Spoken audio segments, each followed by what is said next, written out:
Welcome everyone to this webinar and online conversation from the museum group. We're happy to have you all here. If you have questions during the presentation, we'll be taking some questions and answers at the very end after Andrea's main presentation. If you have questions though, you can enter them in the chat window during the presentation, and we'll take questions at the very end. And with that, I will turn things over to our host, Amparo Lehman Pino. Thank you. Thank you, Paul, and thank you all for being here, listening and sharing also. Andrea wants this to be very interactive. Andrea, besides being a member of the museum group, she's also an educator by training who got very engaged and interested in creating immersive learning experiences. By that, she's been working with a lot of museums and cultural institutions, supporting them in their interpretative planning. That's a very difficult word for me as a Spanish speaker. Interpretative planning. And now she's been focusing on empathy and ethics. She's an advocate, I will say, an inspirer, and I will give the microphone and the floor to you, Andrea. Welcome to this conversation. All right. Thank you, everybody. So this presentation is kind of an update to a blog post that I wrote in March. And how long ago does that seem right now, right? It's kind of like, a whole different world, March. But the blog post was called Empathetic Audience Engagement During the Apocalypse. And, when I wrote it, it was kind of like, over a weekend, it just sort of came out. And, I just couldn't stop. It was one of those brainstorms. And it was very long. It's a very long blog post. And I thought, well, no one's going to read this.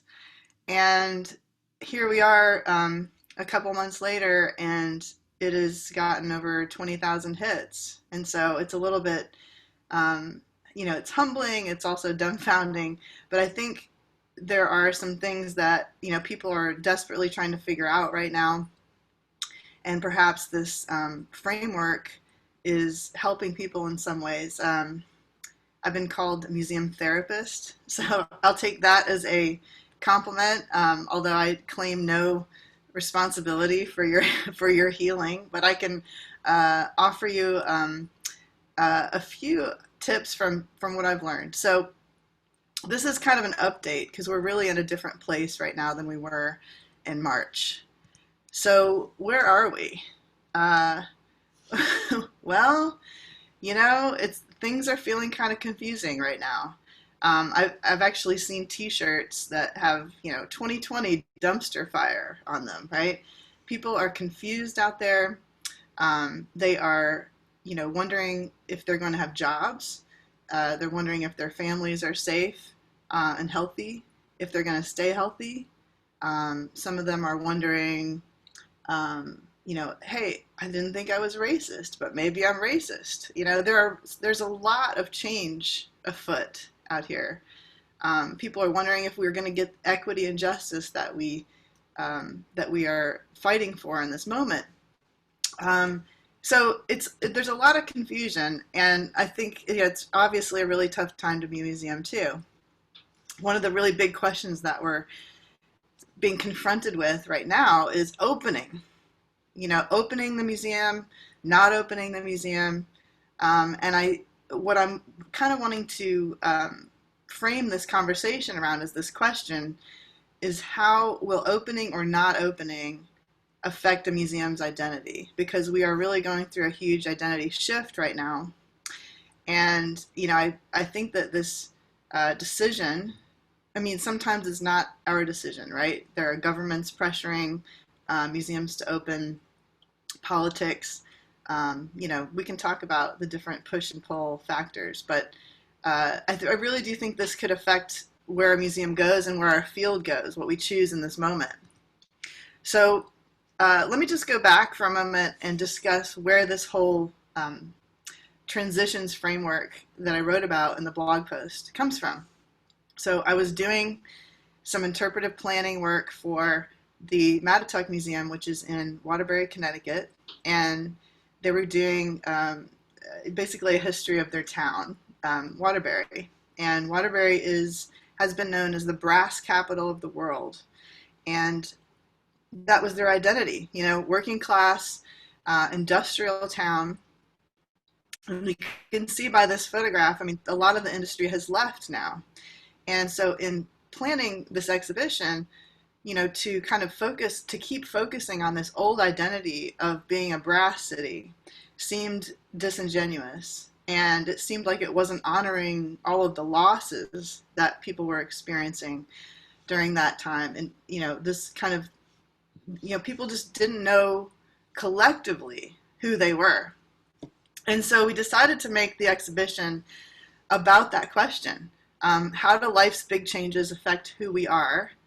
In other words, who are we now? That whatever has happened, in this case, the brass industry leaving the town, who are we now? And so kind of turning the exhibition outward, instead of just making about this town and all the things that happened in this town, we wanted to ask people, to apply it to their own lives, because we all go through these transitions.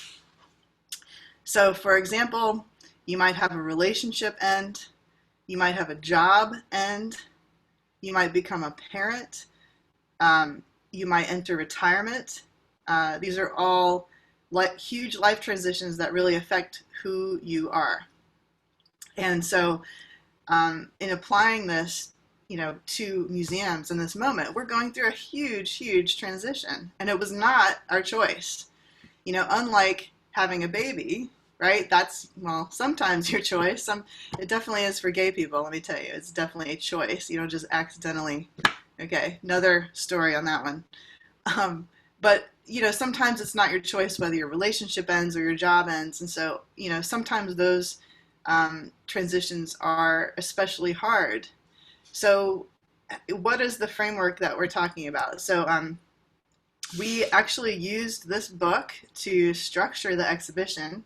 It's called Transitions, Making Sense of Life's Big Changes by William Bridges. And by the way, if any of you, we're all going through transitions right now in our personal lives. I really highly recommend this book because, there's just something about understanding what's going on that everybody goes through these stages and how you can try to kind of manage them more purposefully, that I think is really, really helpful. So here are the stages. Number 1, endings. And, in American culture, we like to focus on always what's next. And here, William Bridges is saying, we really need to focus on grief first, and we need to focus on our endings, because if you don't say goodbye to the old habits, to the old identity, you really can't, healthily enter a new beginning. And I know that probably a lot of you are, familiar with, either people in your life or even yourself, where you have not actually let go of something in the past, and it's keeping you from moving forward. And, I would argue that, we had an abrupt ending, right, to our visitorship in museums. And, a lot of people have had a tough time thinking of themselves in any other way. So the next stage is the neutral zone. I've written about this. I don't know that the neutral zone is the greatest term for it. It just definitely doesn't feel neutral to be in the neutral zone.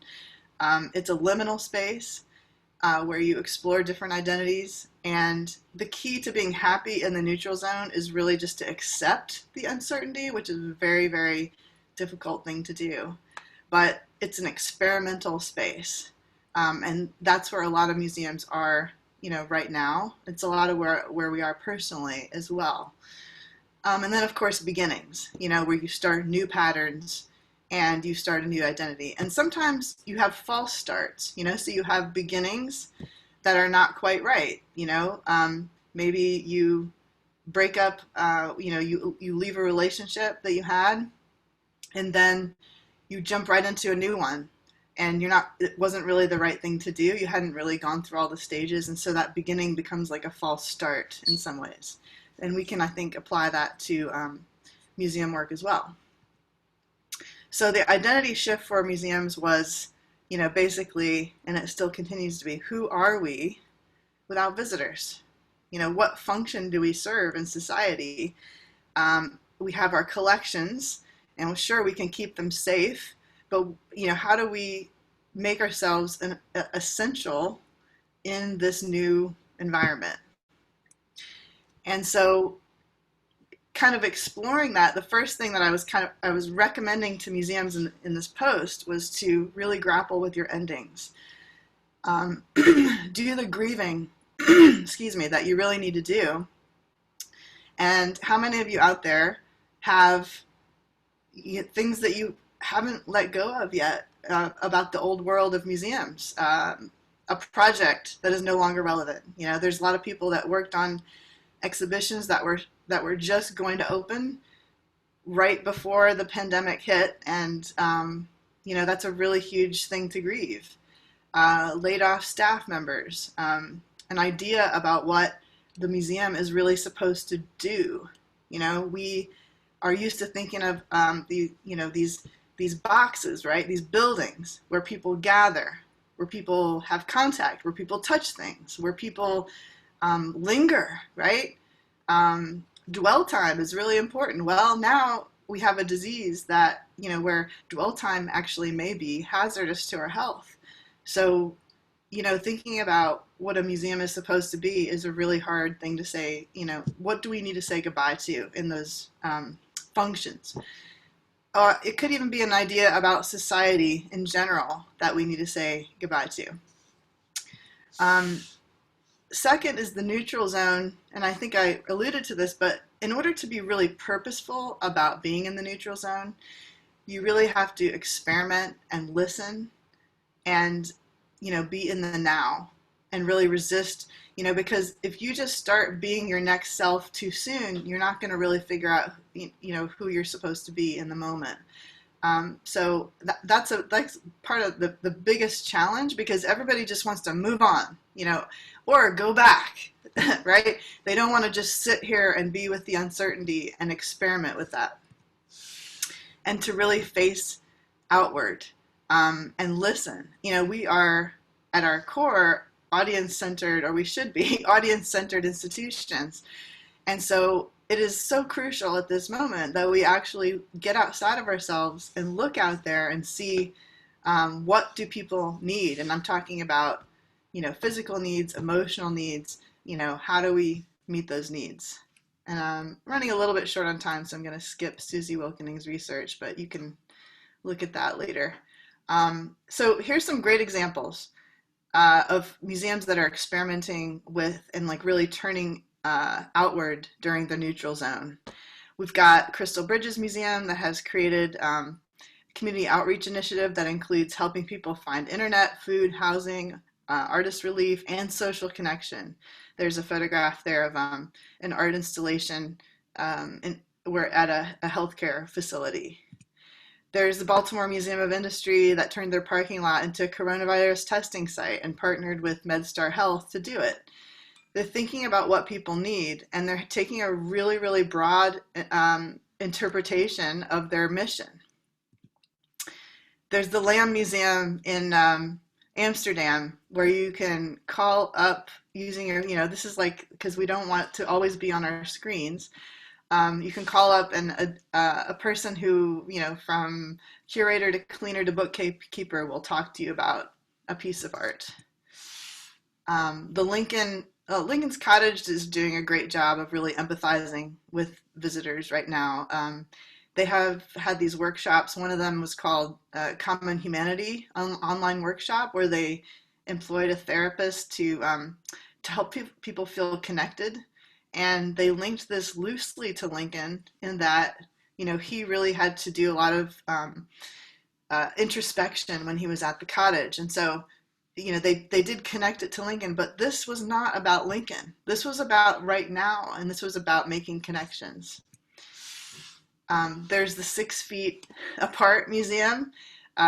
This is an artist and curator that actually just used their backyard as a museum gallery. These are people doing really creative things and thinking about what people need. And this ended up being a really great way to process racism, thoughts about racism and anger that were bubbling up and they did this right as the George Floyd murder had happened. So it was really, really essential. So then this happened, right? We've got all this museums that are starting to turn outward and do all this community work. Some of them, I would argue, not enough. But then we have this kind of push for opening. We need to open everything back up. Like, it's time to reopen the Titanic. It just seemed like, what are we doing?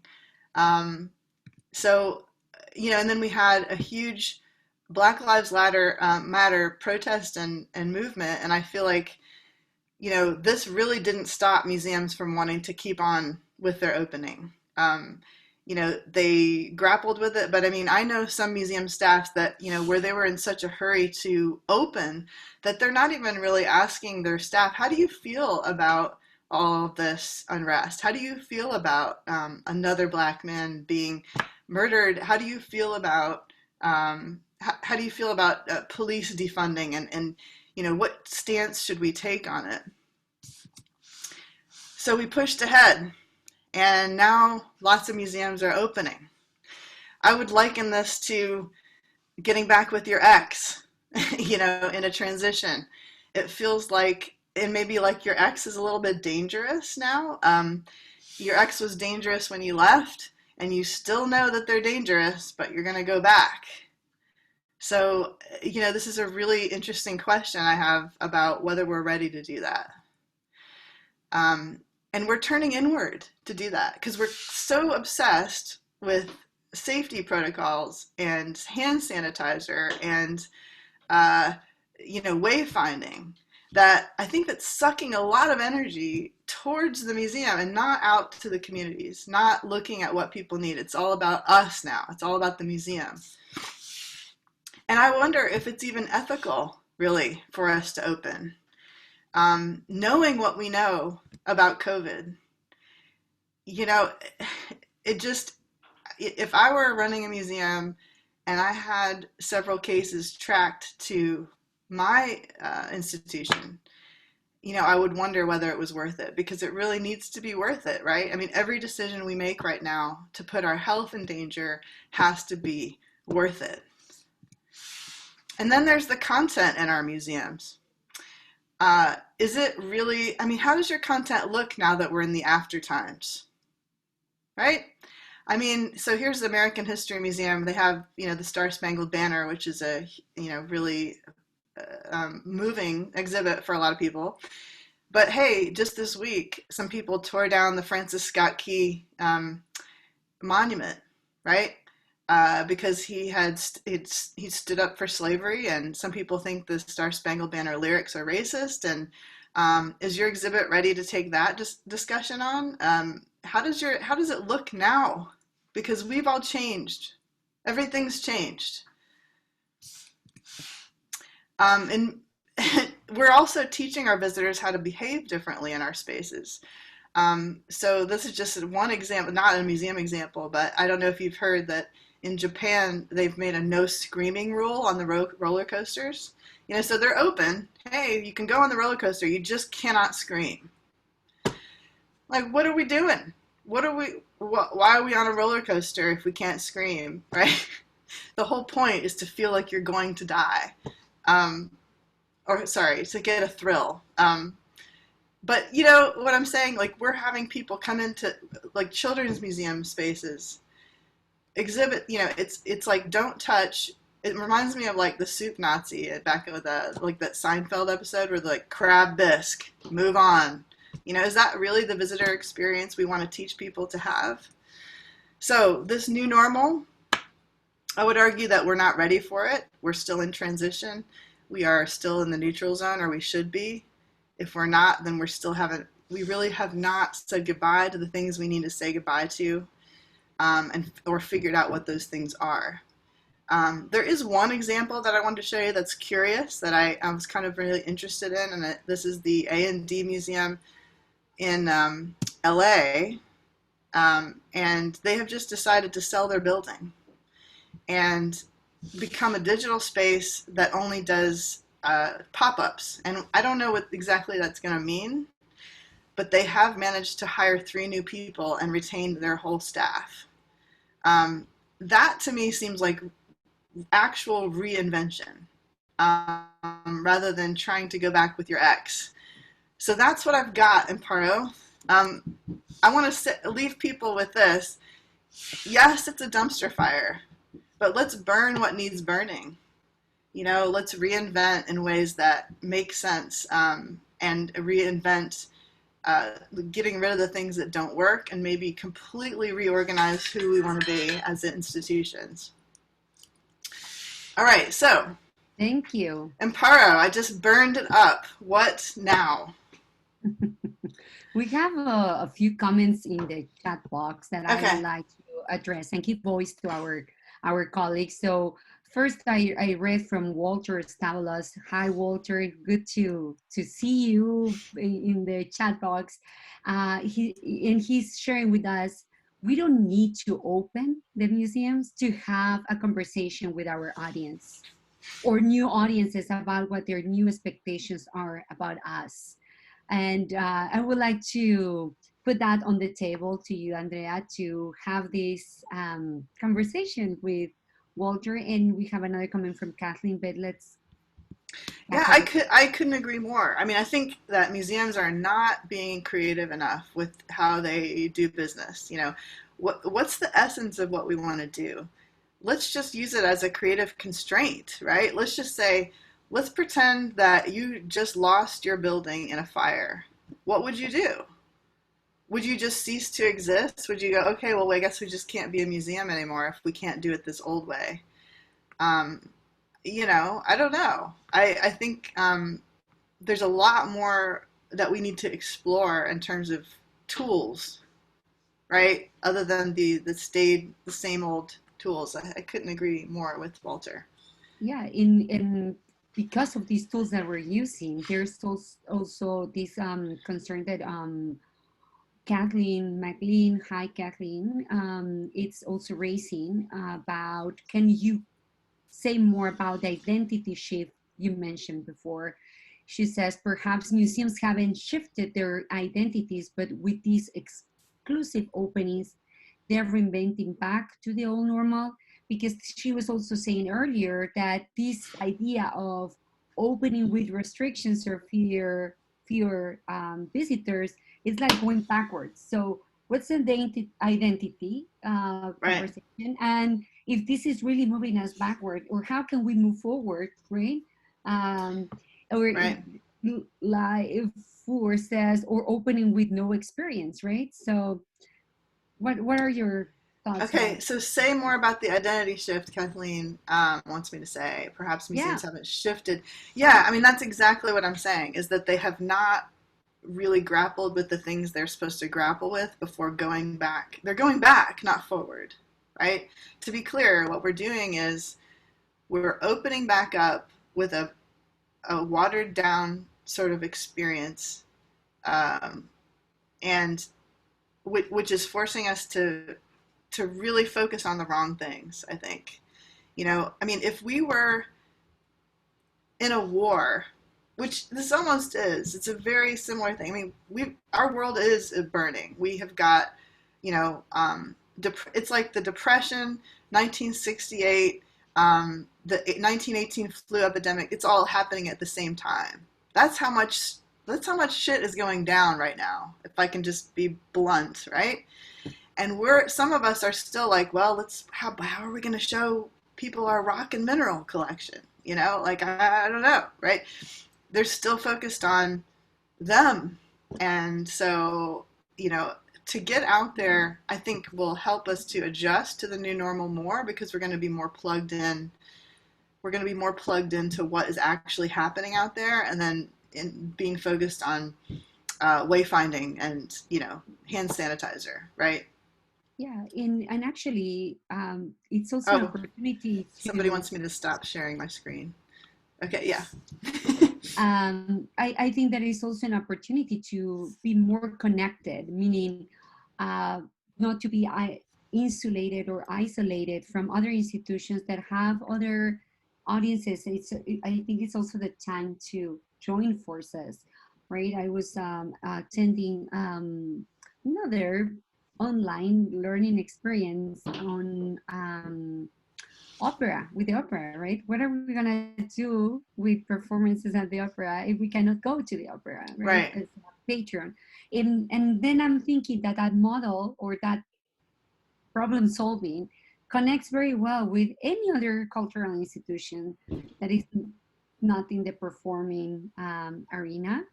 But how can we then join forces to create these synergies to cater to the old, new, and then the underrepresented audiences Right. about this leitmotif of how can we be relevant to those who haven't dared to come to the door in the first Right. place. I mean, yeah, Mm. it's really true. I mean, we have a lot to fix in our institutions. We are traditionally elitist institutions. We are mostly white. We are run by white boards, and we have a lot of problems. Why do we want to go back to exactly the way it was?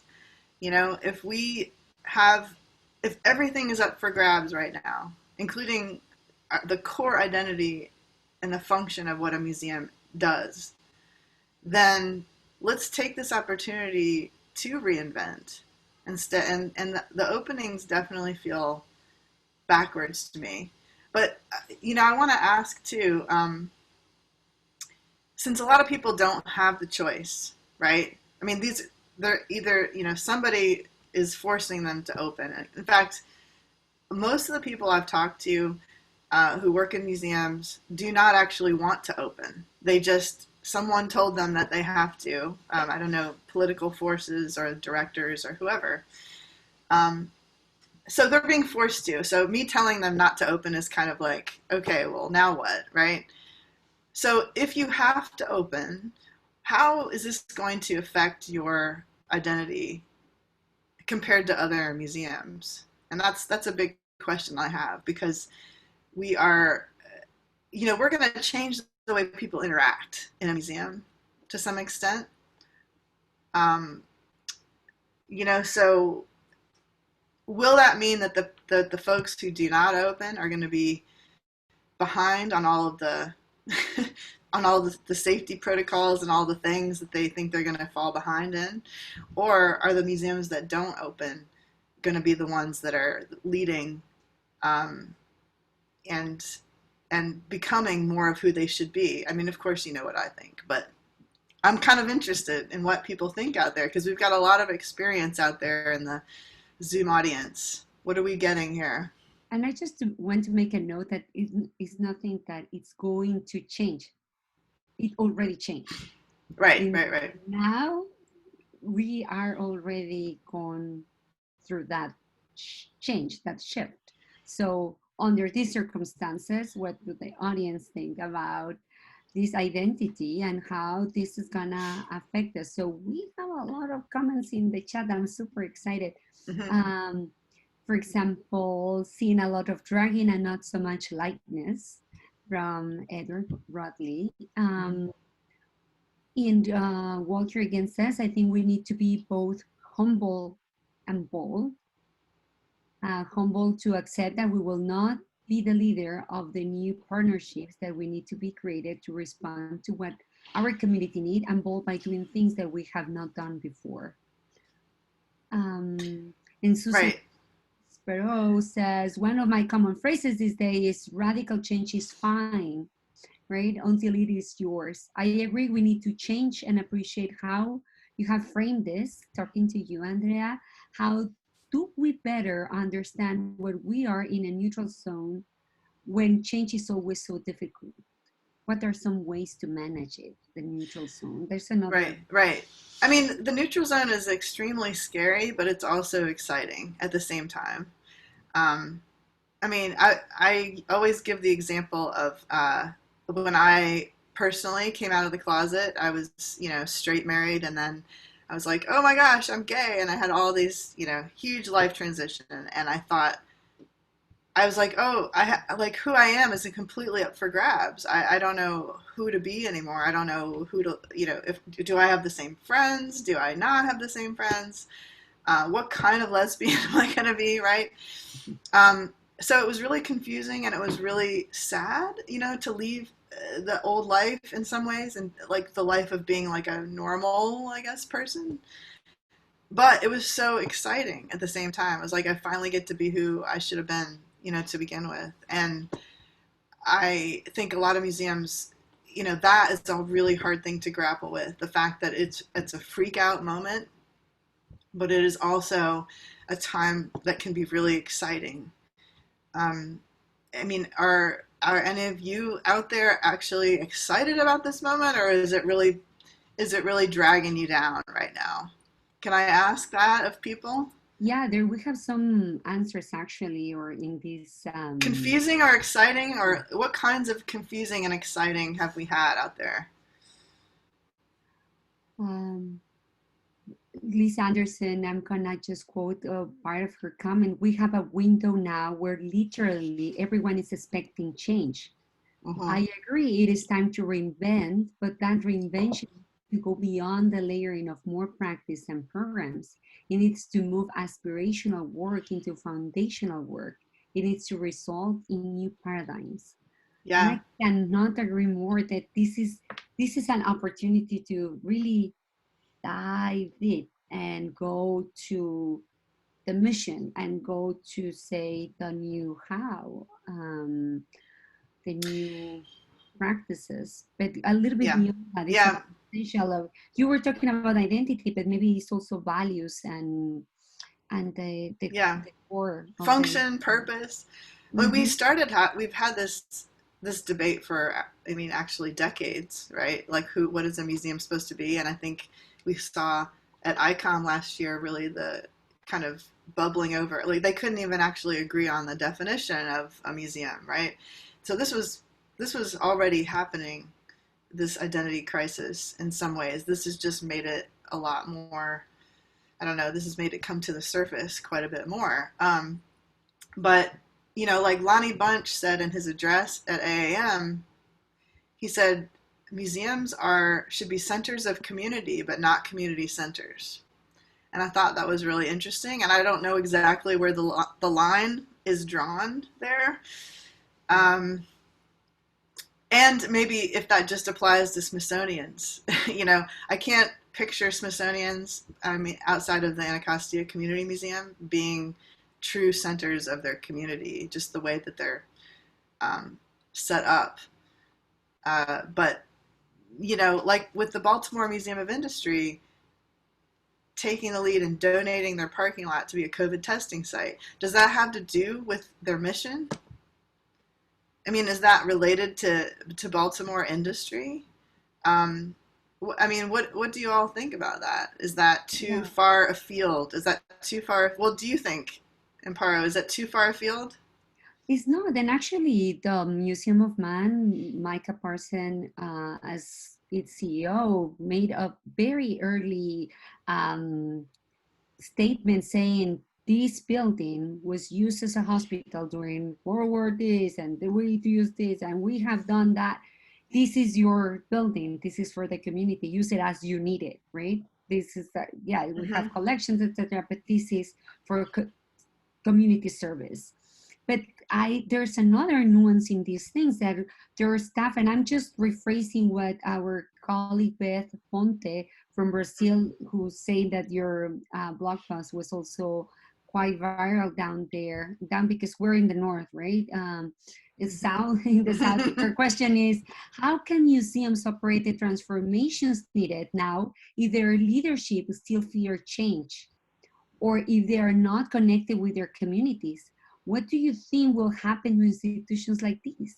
I mean, if everybody wants sometimes a change, but leadership are like very cautious, right? We're talking about two institutions, Baltimore and the Museum of Man, whose CEOs are saying here's your museum, here's the space, and providing it. But others are even scared from change before COVID.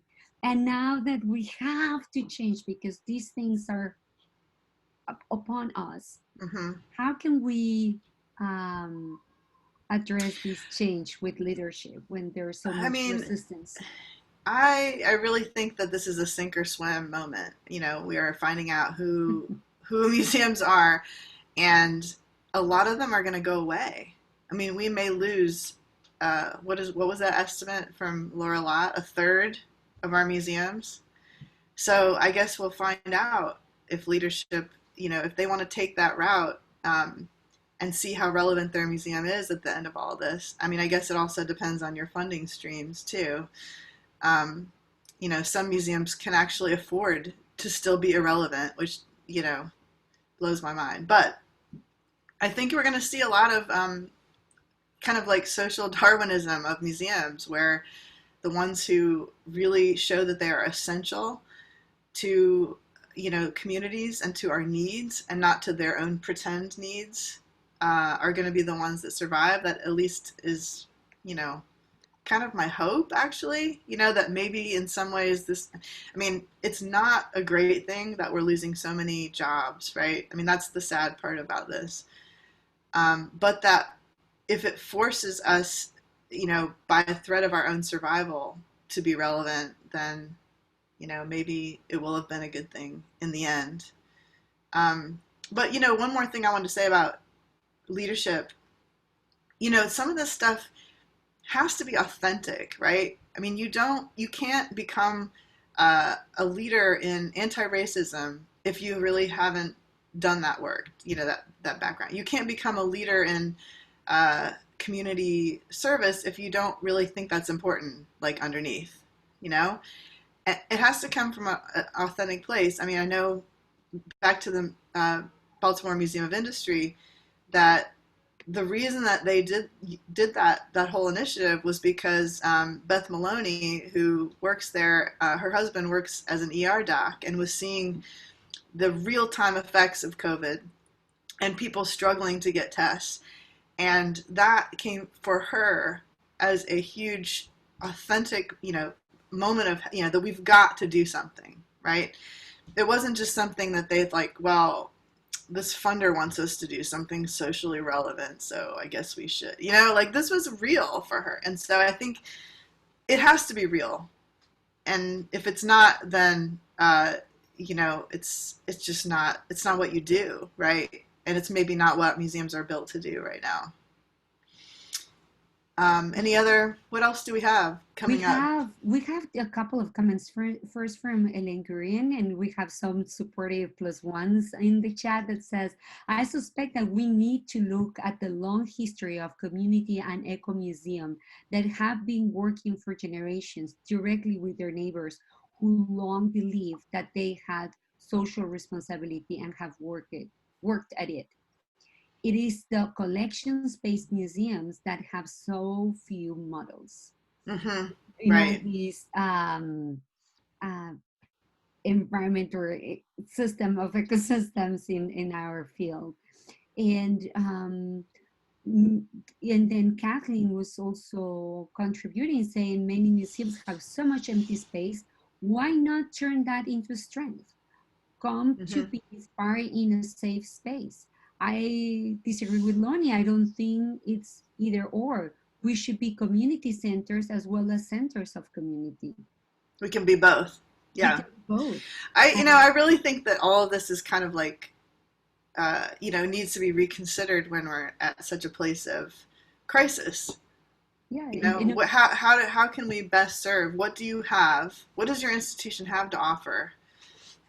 And let's use it for social good and try to, you know, I mean, and that's not just, you know, the basic needs. It's not just COVID testing. That's also emotional needs, you know.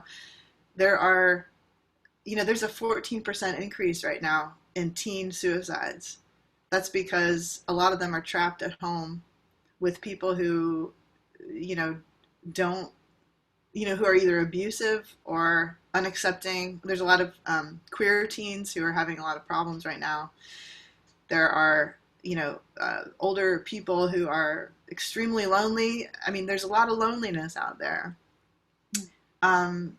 There's a lot of repercussions. And, actually some of it isn't bad either. There are people who are using this as fuel, to find purpose in their lives. We can help them with that as well. But if we just kind of stay put, trying our best to like make virtual museum tours or opening the museum, just doing the same things that we've always done, or turning the same things that we've always done into something digital, then I think we are going to lose out, and not really take advantage of this moment the way we can or need to. And also there's, I think, it's still the opportunity for co-creation, meaning we don't need to start just providing things from the in to the out. It has also the opportunity to be a space for co-creation with the community in order to really provide this for and with the community that Kathleen was also pointing out. There's this article also from our beloved neighborhood here in San Francisco, the Bernal Heights, how the neighbors started connecting with each other because they were feeling this community disconnect. They started putting papers on their windows to say, hey, block party, put in your window who you are and your children, and next week another question. So there are ways to send a bottle to the ocean and have some people responding to you to not to feel that lonely, right? In your island with your palm tree and 2 coconuts, one for your as a lunch, right? So there's ways to throw things out. What do you think I would suggest about? Yeah, that's why I love that 6 feet apart museum example, because I loved it. I mean, this was not a museum, because you know why?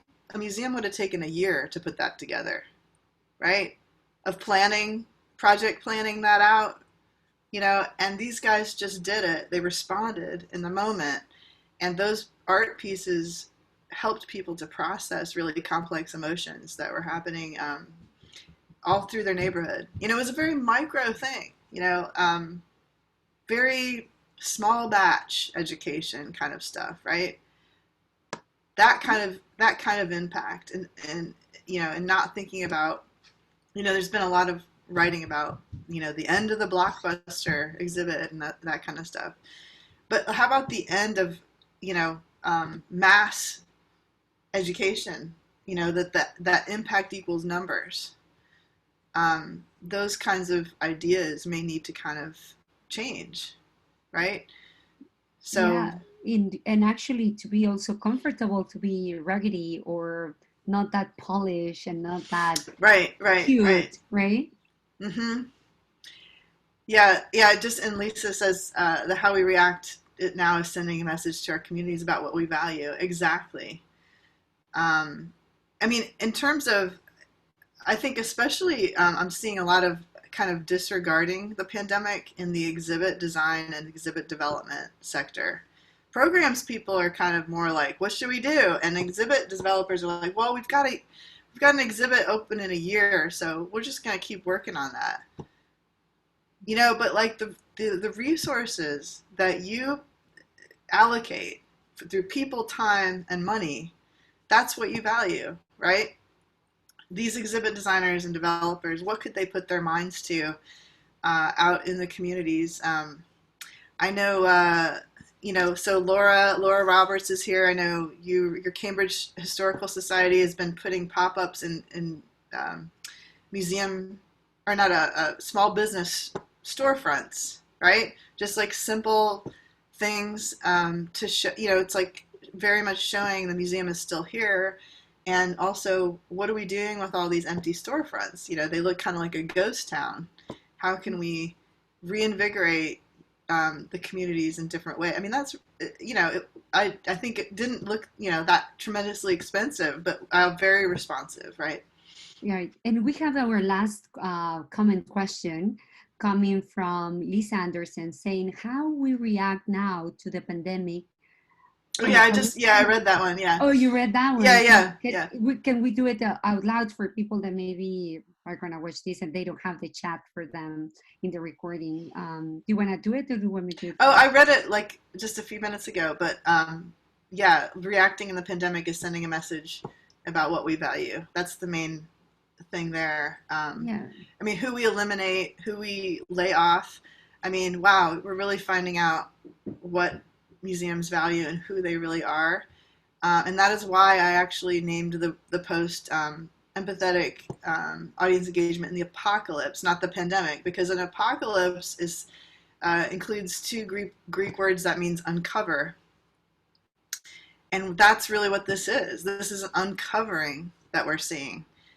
We're seeing everything from who is an essential worker in our society to, even like, I love that, like, like my sister called me and she's like, I'm seeing how my kid's teacher does her job for the first time because of everything's on Zoom, Oh, I didn't realize that this was how they talk, like you're seeing it all.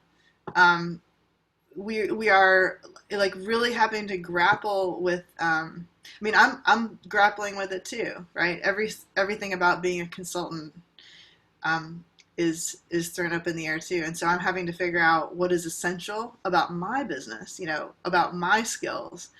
If I can't, help design an exhibit or a school program or, help with interpretive planning, what can I do? What's my, I'm sure you're having some of those thoughts too, Amparo. Oh yeah, and this is again this part of the neutral zone that we are all in. If you let go, really, the things that you're not gonna be able to have again, yeah, this is the time to have these questions and start drafting some answers, right? I'm very aware that I don't have all the answers, but I have this community of colleagues to do it. And we're very appreciative, Andrea. We are very, very thankful for you to be here, being vulnerable as well, to talk about your personal stories, salt and pepper or seasoning these difficult times, but also hopeful times. I'm an optimistic, and I think that that's also a good opportunity to be optimistic. Paul, are you coming back? I Yes, am. Yes. Well, a very meaty conversation and a very meaty chat and question and answer session. I'd like to thank our host, Amparo, and our main speaker, our presenter today, Andrea. I put the links to the museum group's webpage and to the Peak Experience Lab webpage in the chat window. You can find out more about both the museum group and Andrea's work through Peak Experience Lab. This presentation has been recorded and will be posted shortly, either later today or tomorrow on the museum group YouTube channel. Go to YouTube, look for the museum group. You can find this presentation and previous museum group online conversations there. And we'd like to thank everyone who took the time to join us today. And again, thanks to Amparo. Thanks for all of the smart comments too. I'm busy reading them. I want to download these comments. They're really great. I mean, we've got some brain power on this Zoom call, do we not? Yes, we are. Yeah, I would love to have actually a more informal conversation about this, and not just me, because so many people here have got ideas about this identity piece, and then the opening versus the closing. I would love to hear more. If you want to email me, I'm game for conversation. Terrific. Thanks so very much and to everyone. happy week to everybody. All right. Bye-bye, everybody. Bye-bye.